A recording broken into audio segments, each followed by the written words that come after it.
Jean-François Collange, bonjour. Bonjour.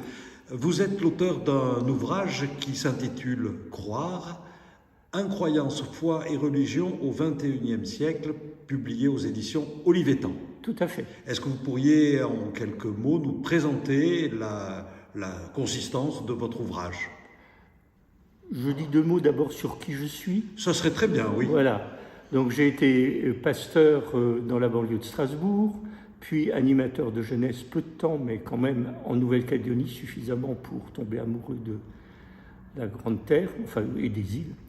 Puis j'ai enseigné près de 30 ans à la faculté de théologie protestante de Strasbourg et j'ai terminé ma carrière comme président de l'Union des églises protestantes d'Alsace et de Lorraine. Voilà. Donc vous êtes théologien. Oui. Vous avez enseigné donc à la faculté. Est-ce que vous pourriez nous dire quelles sont les matières principales J'en ai fait pas mal. J'ai commencé par le Nouveau Testament, puis, curieusement, la théologie systématique, la théologie pratique, et enfin l'éthique qui fait partie d'ailleurs de la théologie systématique. Voilà. Alors, pourquoi ce livre ? On a beaucoup entendu parler du XXIe siècle, religieux, spirituel. Oui, peut-être dans un certain sens, il y a trop de croyances justement dans ce XXIe siècle, avec des spiritualités qui partent dans tous les sens, avec aussi en contrepartie une sorte de décribilisation de la croyance. Bon, il croit. Et pour ce qui est de beaucoup de nos concitoyennes et de nos concitoyens, la difficulté à croire en l'avenir, en quelque chose, en un avenir bon. Et donc, je me suis dit que si l'on voulait affronter l'avenir, le présent et l'avenir, tranquillement mais solidement, fermement, en hébreu, le verbe croire est très proche de amen, être fort, être ferme. C'est pas croire en quelque chose, mais c'est être solide sur ses pieds. Et je me suis lancé dans cette recherche. C'est compliqué, je pense, pour vous de sortir de vos pages 2-3 idées forces, ou bien est-ce que vous pouvez nous en livrer quelques-unes? Oui, bien sûr.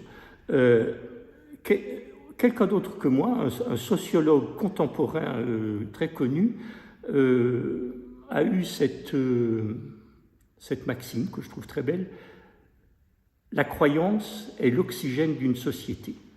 Si l'on ne croit pas en quelque chose, si l'on n'a pas des convictions, si l'on ne s'accroche pas à un certain nombre de perspectives, la société se dilue. Mais ce n'est pas seulement la société, l'individu aussi.